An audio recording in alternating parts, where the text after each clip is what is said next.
Shalom. All praises to Yahweh, Ba'Shem Yahushua, Ba'Shem Harakakadash. Double honors to the apostles and elders, great millstone that rule well. And shalom to all the brothers doing the work of sincerity and truth.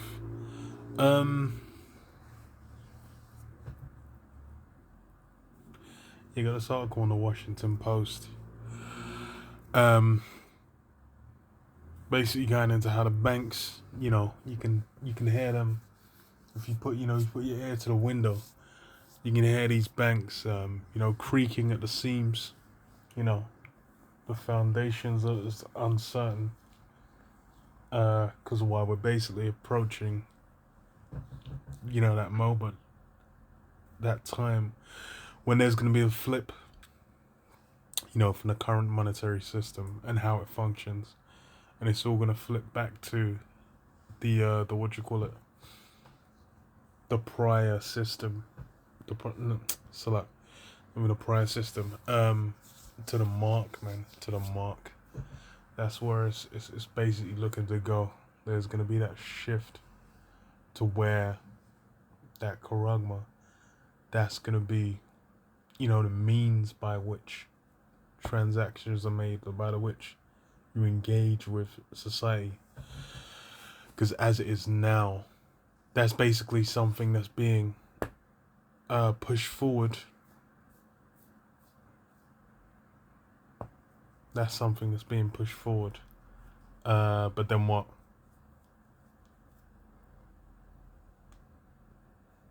The full-on shift as far as within society, that's that's not taking place.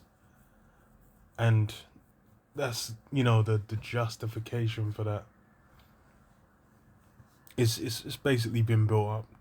Because with the current system now, it's pretty much a global crisis, mainly around energy and inflation, which you've had, like, the most recent things happen is what, the two banks collapsing, which we'll get into. It'll get into anyhow.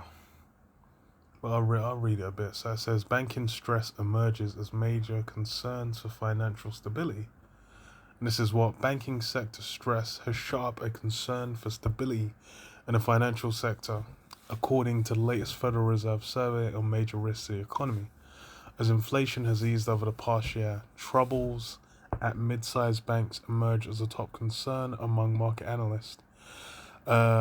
Business leaders, academics, and researchers consulted by the Fed, especially in the wake of the failures of the Silicon Valley Bank and Signature Bank in March. Those banks collapsed in part because of their over-reliance on uninsured deposits, poor risk management, and their failure to account for the risks of rising interest rates. And the interesting thing is, these are just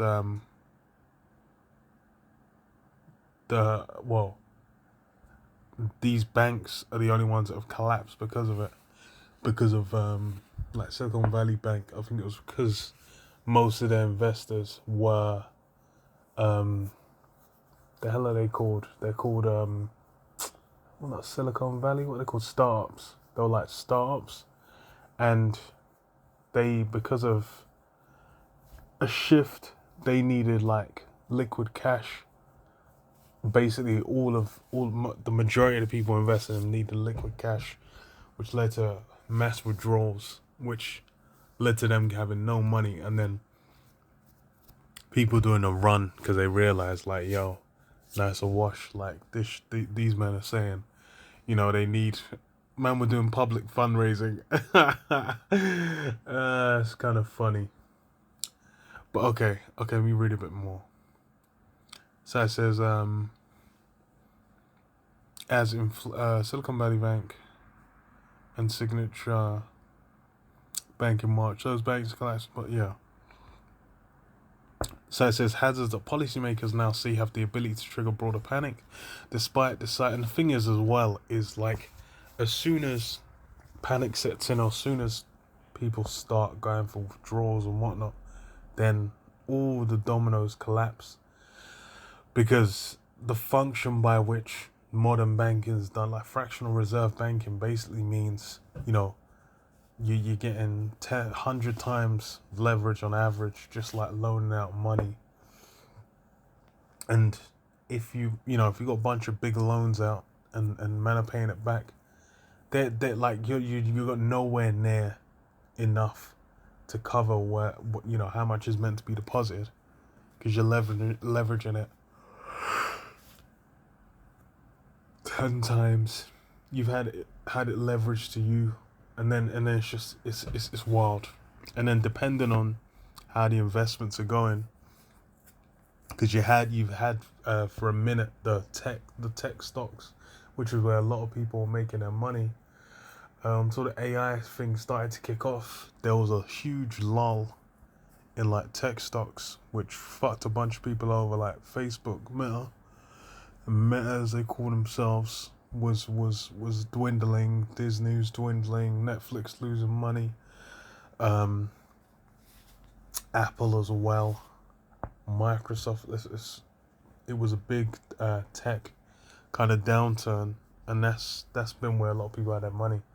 So then that would have squeezed, and then if people are coming for cash, it's a wrap. That's why man was like, yo, you man want to deposit like 4 billion so we can pay off deposits. That's fucking funny. Okay. So despite decisive actions by the Federal Reserve, the Federal Deposit Insurance Corporation, and the US Department of Treasury, concerns about the economic outlook, credit quality, and funding liquidity could lead banks and other financial institutions to further contract the supply of credit to the economy.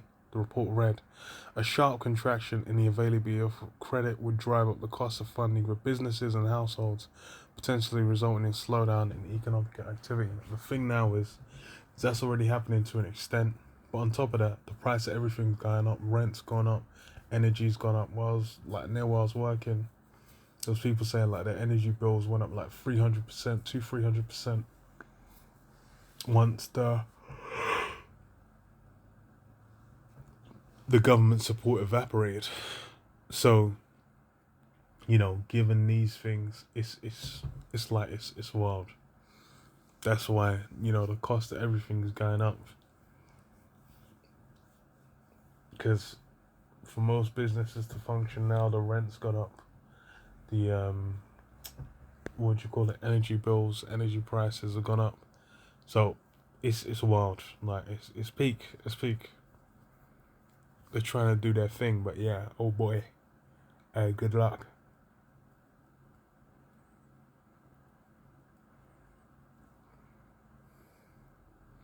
So it says the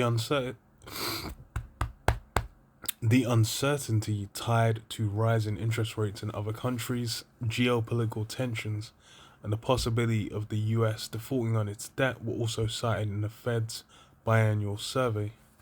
The report comes as markets and the broader economy are still rattled from the spring's banking crisis, when the failures of SVB and Signature Bank triggered financial panic earlier this month.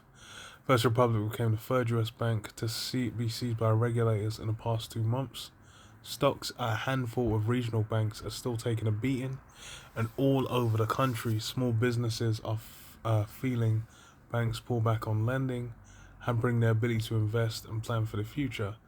And then from when, people aren't getting money, especially businesses and whatnot, that's when you'll get jobs being lost, and you start getting cascade effects to where shit starts getting tight, or even tighter than it already is. And then as well, it's like the war in Ukraine can easily pop off. There's it's been mentioned from the longest, from when the first pandemic ended. They said when the first pandemic ended, from when the first pandemic began, you had Billy Boy saying, that if another one was to happen, it could be the end of the human race and whatnot. Like it could hit and be, even worse than C-19. So, with with these things now, um, a crisis will easily just tip the scales and shit can get peak real quick. So also on Monday, a new Fed survey on bank lending practices underscores that lenders expect to tighten loan standards even more in the near future, including for commercial real estate loans. Banks most frequently cited an expected deterioration in the credit quality of their loan portfolios and in customers' collateral values, a reduction in risk tolerance, and concerns about bank funding costs, bank liquidity position, and deposit outflows as reason for expecting to tighten lending standards over the rest of 2023. So yeah, they're gonna hold tighter onto the cash they have, and getting a mortgage, getting these other things is gonna be harder, and all that just makes life peak. Makes life hella peak. This is what the initial banking crisis easing, another maybe around the corner. Real talk, real talk. So I get to the key point. Revelation 13 and 16. It says, "What? And he calleth all, both small and great, rich and poor, free and bond, to receive a mark in their right hands or in their foreheads, and that no man might buy or sell, save he that had the mark or the name of the beast or the number of his name." And yeah, that's the key. That's the final. When the capstone gets locked in on that new world order, man. When they've basically had it shift from the current monetary systems to completely digital, completely traceable, and then tied to your person. Tied to your person. Because as it is, it's you can still be off the grid to a certain degree. Most people are engaging, they've got the smartphones, they've got social media, they've got their bank account. There's all these things that basically make them recognizable. But it would get to the point where there's no outside, no outside area. Everything's controlled and manageable.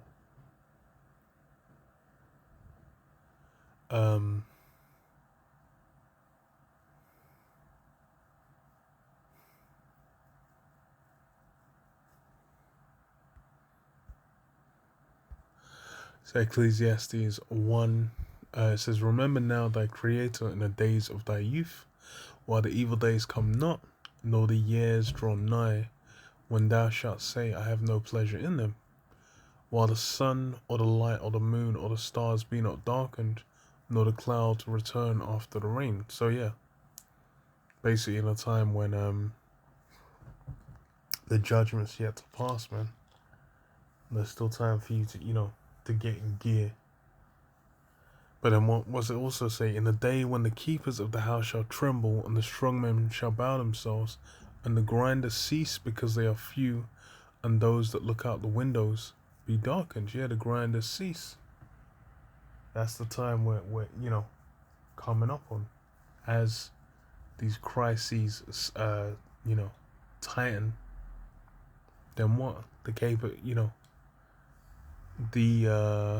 The grinding, which is a key thing that attracts people and draws people to this idea of the West. They're thinking like they're gonna come, they're gonna get some form of money, some form of influence. They're gonna be able to have a slot within this system and be able to cash out, be able to get some cash money. But that's the thing, is that that's going to be found to be an illusion. Because it's going to get to the point where you ain't even, you're going to be chasing your sea. That's what you're going to be interfacing with.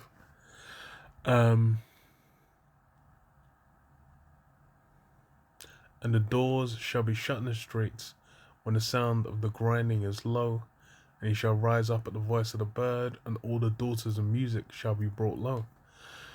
So yeah, it's no, it's gonna be peak. The doors be shut in the streets, and the grinding's gonna be low.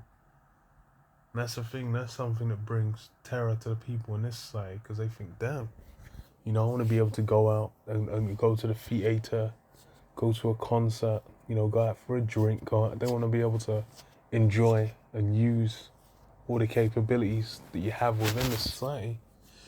But that's the thing. Those are all the things that are basically going to get brought to an end.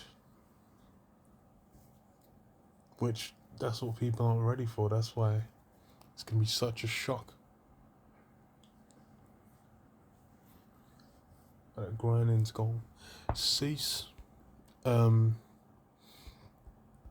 then even then, Isaiah 13:17, it says, "Behold, I will stir up the Medes against him, which shall not regard silver, and as for gold, they shall not delight in it."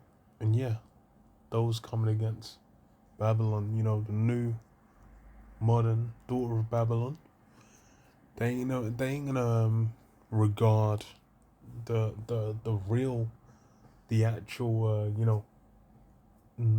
goods, like gold and silver. So that means that even with, these dollars, these, these notes, these promissory notes are promised to play the bearer, they ain't gonna last either. They're gonna be found, to basically be worthless, especially when it comes to the time of judgment.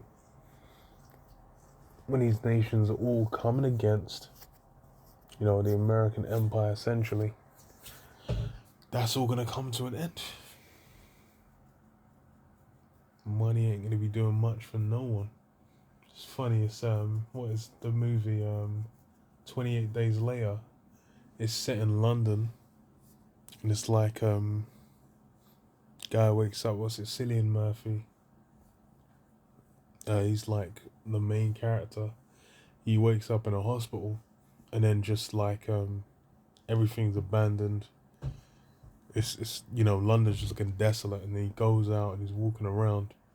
Then he just finds like huge fat stacks of like £20 notes. He's like, oh shit, he sticks it in like a plastic bag. But as he keeps trekking around, he realizes that shit ain't worth nothing, because everywhere's been smashed. Everything, like, it's post-apocalyptic. After like the zombie horde already took over, everything's washed. Anywhere you're gonna go, you ain't even paying. Those notes hold no value. And that's how it's gonna be with, the present notes. Once, one, because they're gonna be switching to that new system, and two, in the midst of a crisis, they're gonna be thinking like, yeah, it's notes ain't gonna do nothing for no one. Guys gonna be thinking, I want a fucking cheeseburger, want some chips. He's gonna be looking to barter for some grub, man, or for some clothes, for some fucking, a generator, something that's gonna do something for him now. Not some fucking notes that are meant to, you ain't even sure they're ever gonna have any worth again. But yeah, can't even lie. The start of 28 Days Later, that's where this economic system's gonna go, man. Where it's all presently just being looked at like in all ain't gonna be worth a damn thing. But yeah, I'll leave it there. Shalom. Yahweh Shem Yeshua, Shem Shalom.